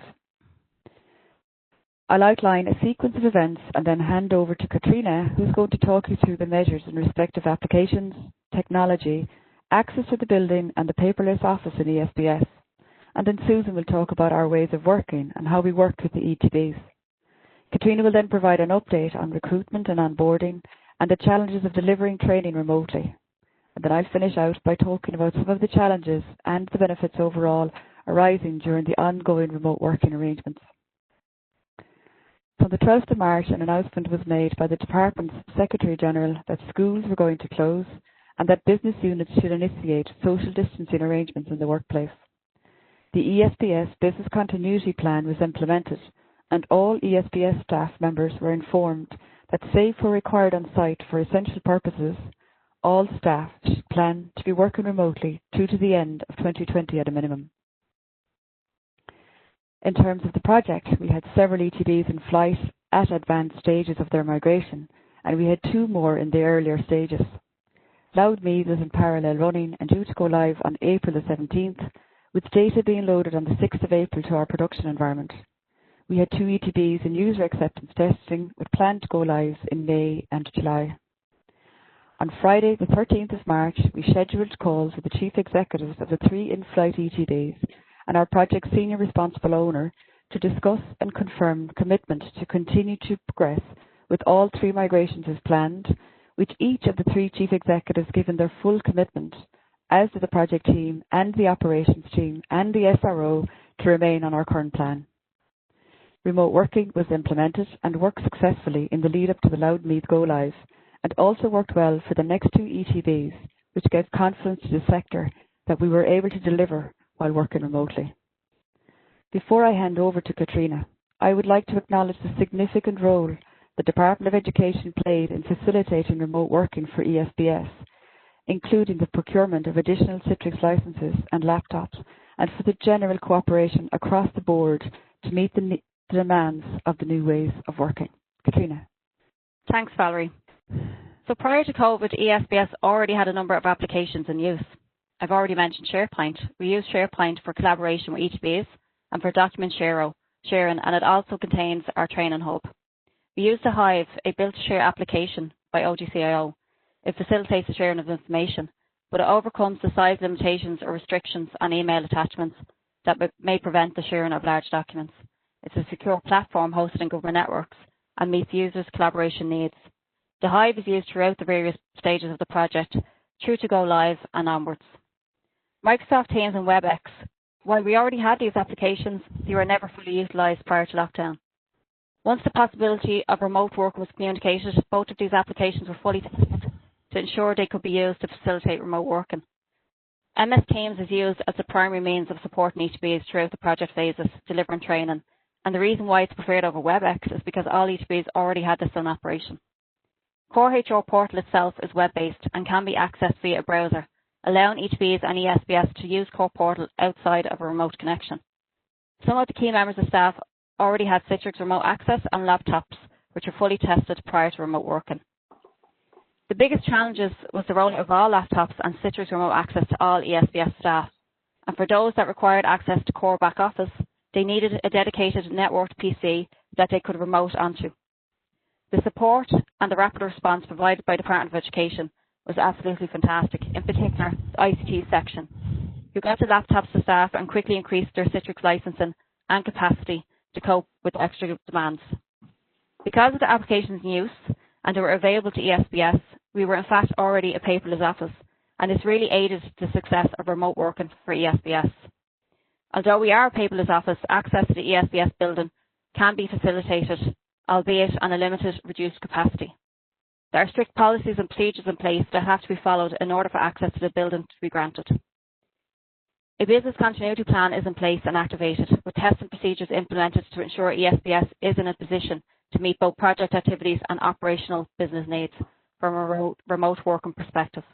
A WhatsApp group was also created and contact details for all staff recorded. Susan? Okay, so when we were no longer able to work in the office or travel to ETBs, we had to change the way we worked. We have very detailed project plans in place for every ETB migration, and the plans list out every activity that needs to be carried out and who is to carry out the activity. Everyone on the team has a copy of the plan and is directed to use it on a daily basis to ensure they know what they need to be doing. At a management level, project leads have scheduled calls with the project manager and the SRO. The leads kick off each day with a call to their own team and go through the plan to make sure the team knows what needs to be done. The teams then all come together in a daily call for a full team meeting. The activities for the week are outlined in a weekly dashboard. We do a weekly overview at the beginning of the week and review on a day-to-day basis as the week moves on. The calls and setting aside time to do them was hard to get used to, but I think we all agree now it works for us and it's a great way to set clear team goals and expectations. On both calls, everyone is encouraged to participate and update in their area, and that means everyone has engagement with everybody else, which is really important now that we were working remotely. I think we bring more people into the conversation this way. If we were in the office, we wouldn't be as quick to involve everybody in meeting setting. Daily engagement also means that someone hasn't completed a task or has misunderstood what they need to do. It is spotted at an early stage and easily rectified. Obviously, we aren't able to meet up as we would normally do as well to celebrate birthdays and other occasions and all. So it's not all about working on Teams and just working all day. We do have a social committee and we do arrange virtual catch-ups. And the last one was a Halloween party where there was a prize for the best dress.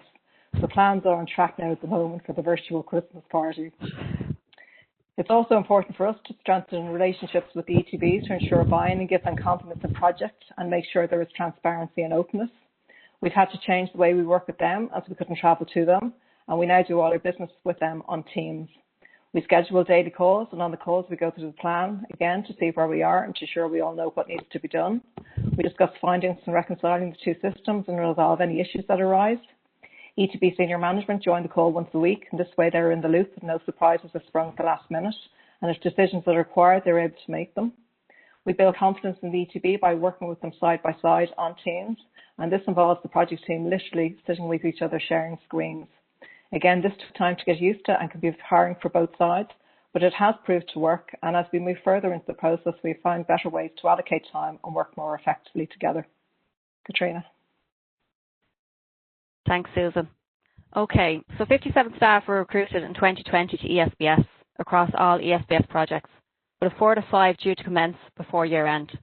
The majority of these are not only new entrants, but they've not stepped foot inside the ESBS building. As mentioned earlier, the ESBS Payroll Learning and Development Plan has been developed and implemented. It covers both formal and informal training for both new starters and existing ESBS staff. We provide initial induction as well as organise an ongoing job shadowing for new starters. We cover data protection, codes of standards and behaviours, the ICT usage policy, PMDS, probation. We watch through People Point and PSSE. We provide a watch-through of the applications in use, and we've also delivered Excel, PowerPoint and MS project training. All new arrivals to ETB, both operations and projects, receive payroll training. IT skill courses are provided based on needs, either identified personal needs or job section-specific needs. Line managers liaise with the training team and outline specific training requirements for their staff members, which are then scheduled. Line managers are regularly contacted in relation to upcoming training opportunities and can put forward staff members for attendance. ESBS staff attend organised training and briefing sessions with the ETBs. Staff are trialling the use of online courses and One Learning, including leadership and people management, communication skills and project management. It is hoped that online resources can be used to address training and development needs identified in the PMDS process for staff in the future. While the approach to training for both ESBS and ETBs had to change from a classroom-based environment to being delivered remotely, we did find that the new approach worked really well. It allowed for a wider reach and more people to attend. It facilitated ETBs in their change management by enabling more staff to join. We put more emphasis on developing our training hub and worked with the implementation team to ensure a streamlined approach. All materials, including supplementary reference materials, are available on our training hub. The training environment is also available to ETBs with dedicated accounts set up to allow the ETBs to follow and practice the procedures and to assist them with our local training plans. As I mentioned earlier on, there's dummy data in this environment, so there's no issue with access. Remote working has presented greater opportunities to include more staff, not only in training sessions, but with our project-related workshops. As Annette mentioned earlier on, we have kept the sessions shorter and sharper. Delivering training for full days is very tiring for all attendees, and we have broken these down into smaller sessions. Valerie? Thanks, Katrina. So look, I suppose we're going to wrap it up now, and I suppose to open, despite the challenges arising from the COVID-19 pandemic, ESBS has had the most productive year since the establishment of the Major Ops Division in 2018. In relation to some of the challenges, so there was no time to prepare, change came in overnight and required a rapid response. Some ESBS and ETB staff were affected by the travel restrictions and cocooning requirements of the C-19 crisis, and there were challenges for some of the team being able to work as normal with additional family responsibilities in the absence of schools and childcare facilities not being available. We were concerned of the increased risk of staff members becoming ill with COVID-19 and not being in a position to perform their duties. If either subject matter resources in ESBS or ETBs became unavailable due to COVID, this could have impacted project timelines, in particular where the number of experts is limited. Similar risks would apply on the operations side, particularly if significant numbers were affected simultaneously. There was no experience of remote working in the team, and we had to quickly establish new ways of working and build trust and collaboration with the ETBs that we could still deliver against the project plan. Some of the other challenges we've already mentioned, so putting the infrastructure in place to make sure each staff member was equipped to perform their duties, recruiting and onboarding of training and training of new starters, and making sure that it was effective, including the training that we provided to the ETBs. Management of the teams to make sure everybody was able to perform their duties, and we worked very hard to communicate with each other and everyone in the team regularly and all the time. And I suppose we mentioned annual leave there, so there is a bit of an annual leave build-up now, which could be a challenge for teams in planning in future years. On the benefit side, remote working measures are now in place and will continue until directed otherwise. We now know this can work, and in some respects, the overall impact on productivity has been very good. There's improved communication within the team, and with more people facilitated at meetings and being able to attend training sessions. And this is a message that's coming across in both presentations. Where we're in an office environment, it's much more reduced people that can attend, but when you're on remote, you can bring more people in, and the daily call, everybody joins that daily call, everybody on the team. There's greater participation from staff within ETBs and ESBS on the project daily calls and meetings. There's a significant time saving from not having to travel on site to ETBs, and for ETBs not having to travel to ESBS and not having to attend meetings on site anywhere, which also has a cost saving. An opportunity has opened up for ETB subject matter experts so that wouldn't be based locally, but that we can access or other ETBs can access to provide their expertise on pensions, HR, business reporting, etc. So to conclude, while the overall feedback from the team has been mostly positive, we would say working remotely isn't for everybody, and I think most people would like a mix. But in general, I think it has worked very well for the E2P payroll project.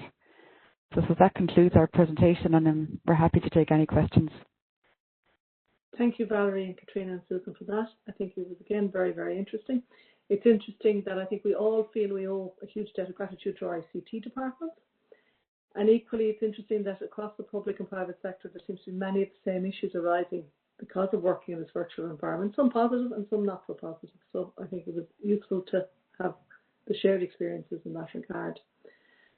I'm conscious we're moving towards the end of the day, and I'm very grateful to our colleagues from Fujitsu who have been busily answering a lot of the Q&A that's there. And obviously, sorry, we're just opening another poll as well, so if people would like to take that. Sorry, I pressed the wrong button. I think most of the questions that we've raised have been somewhat addressed. There was a question from Queen Rowe there in relation to whiteboarding, and she was wondering if we have functionality for that in the civil service. Cara came back and said that they're using the whiteboarding functionality in Microsoft Teams. I don't know, do any of the colleagues in the ETB have any comments on that? I'll jump in there, Valerie. No, we don't use it, and I made a lot of notes when Annette was talking. I suppose Teams was something that we had in place but never really used until we found ourselves in this position. But we're actually working with a third party to develop more our SharePoint and all the other applications. So we're developing out a roadmap for that as well, and that'll be one thing that I'll have on the list.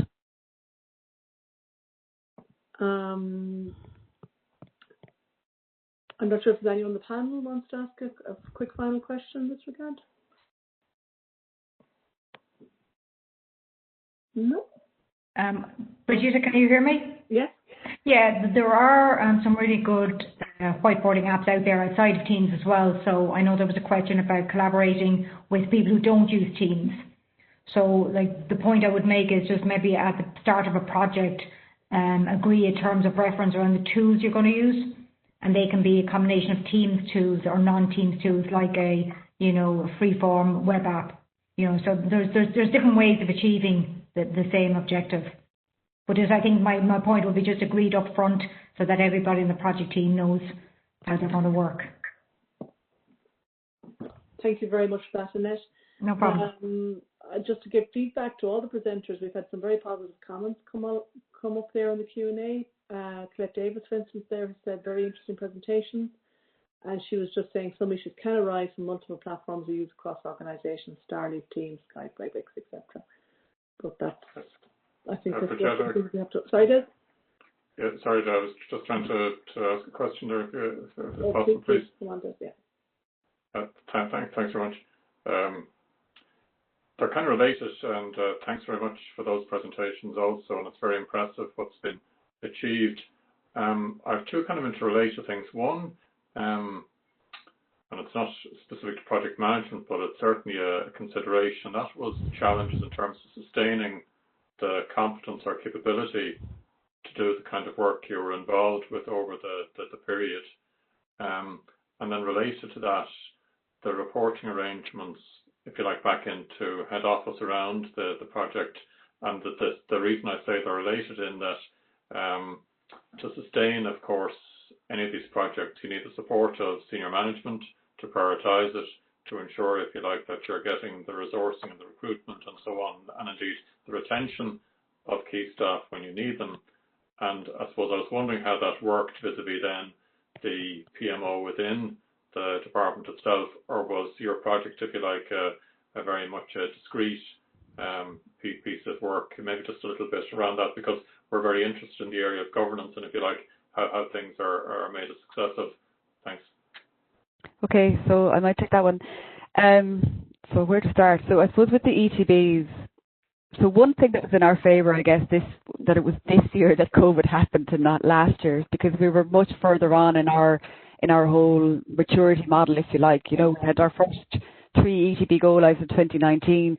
We were really getting into the hang of it, by 2020. So we were starting to come into a very maybe more comfortable position. So if this had happened in 2019, it might be a different story. I don't know.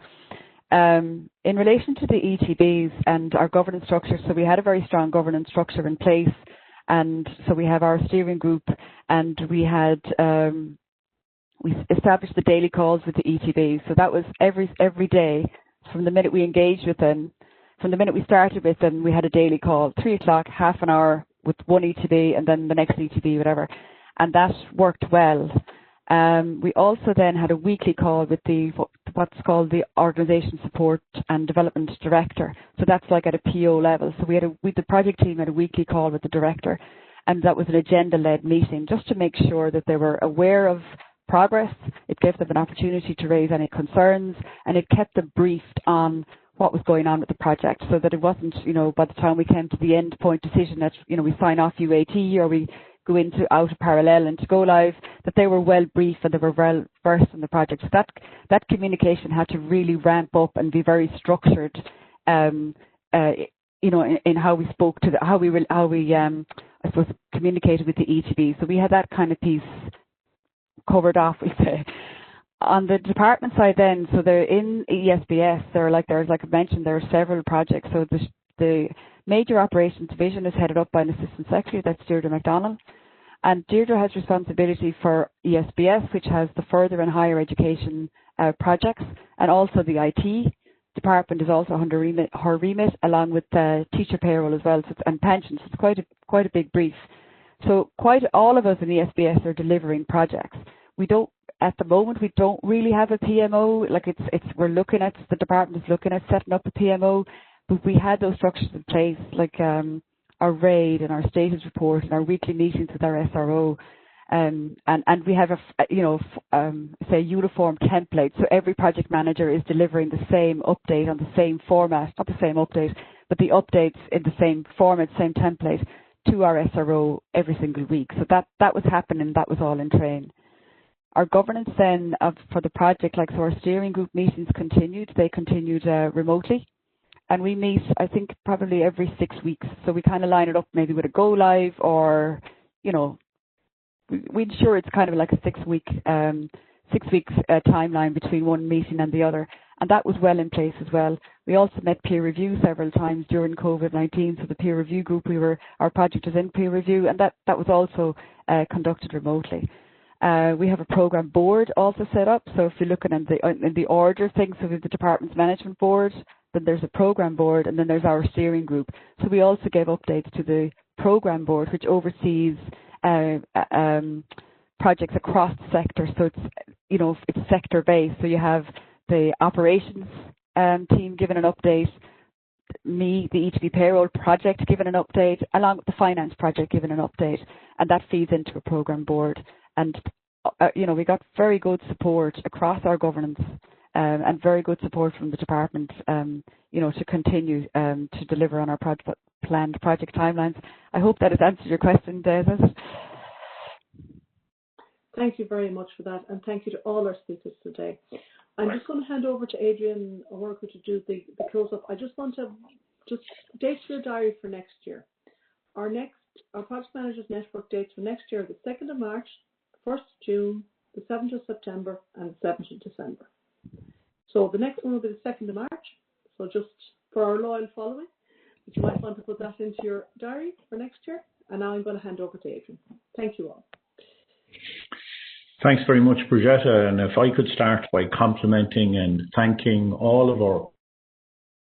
Earlier I was going through my notes for the meeting, and I was very impressed by the wealth and the breadth of experience and qualifications that all our contributors had.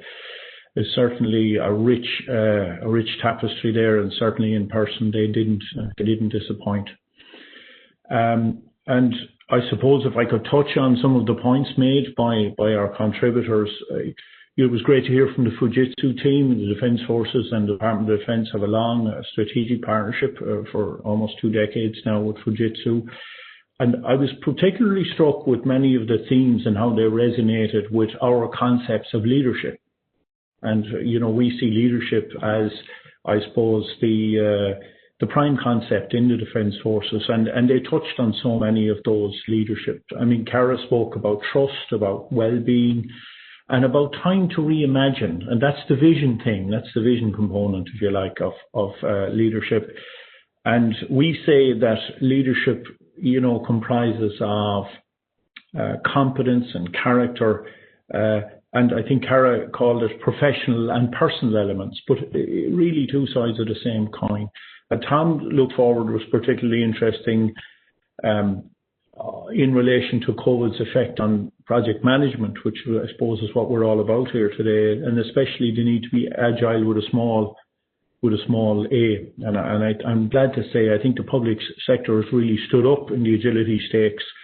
And he also spoke about leveraging digital transformation, and again, that was both in the competence space, the management side, if you like, but also on well-being, the character side, if you like.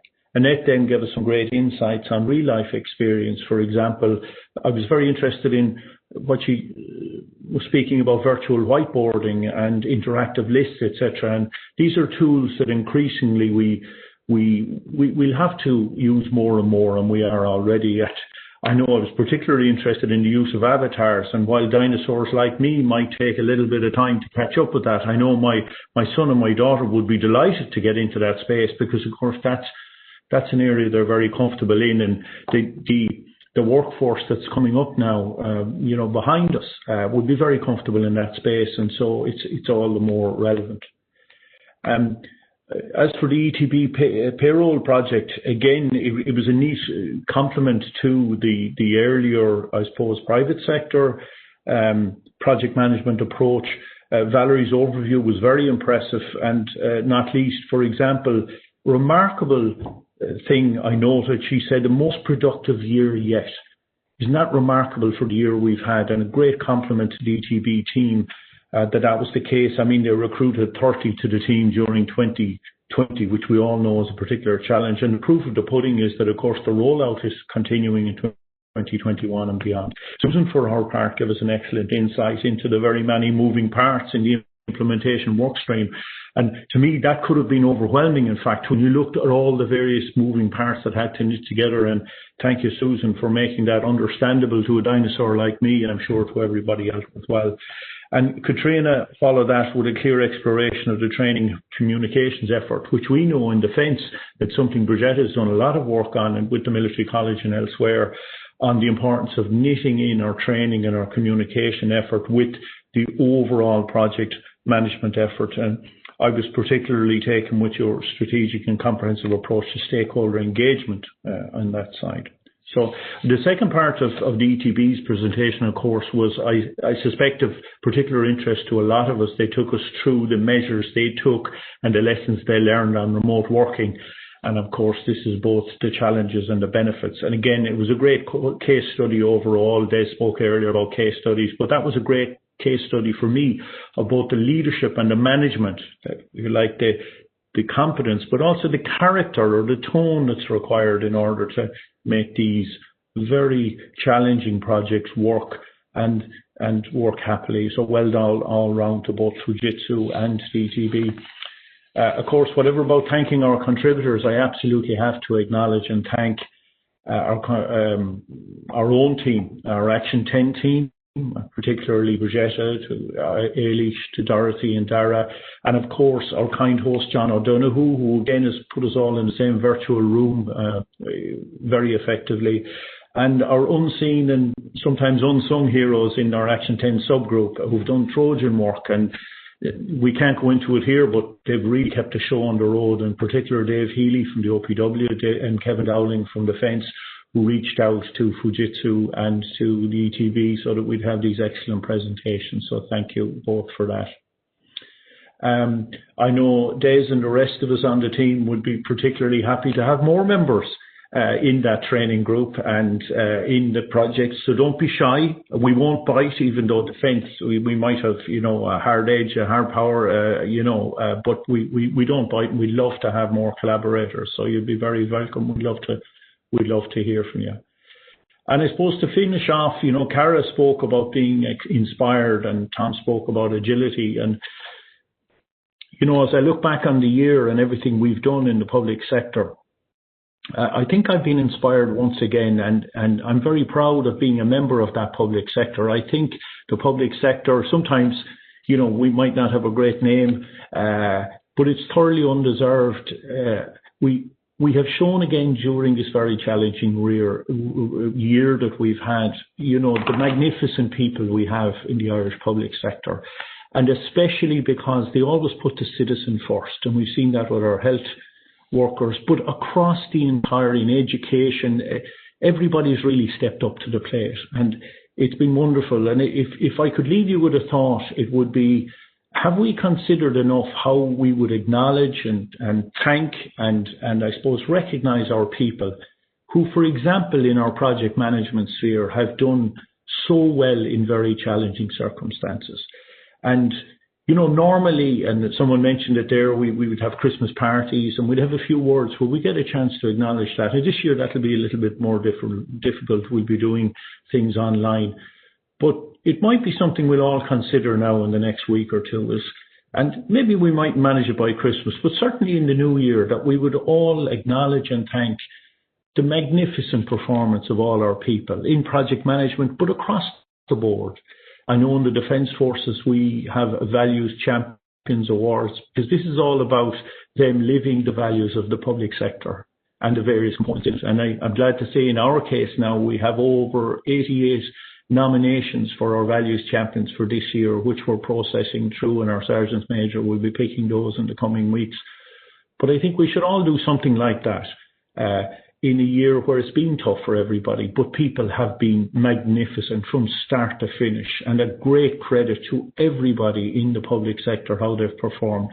So if I could leave you with that thought, please, that through our project management network, we might think about that for our great project managers, our program managers, everyone on the team who's made it work, and in some cases, as is the case with ETB, have actually excelled themselves and had the best year ever, given the remarkable circumstances. So if I could leave you on that positive note and wish you bon appetit for your lunch, bon appetit for a lovely Christmas dinner wherever you have it, and don't forget Tony Holohan, Uncle Tony's advice now, don't go mad, but have a lovely Christmas and a lovely break, please God, and we'll see you all in March in the new year. Thank you and bye-bye. Thank you. Thank you very much. Thank you. Thank you. Thanks very much. Just to stop recording now, John, please.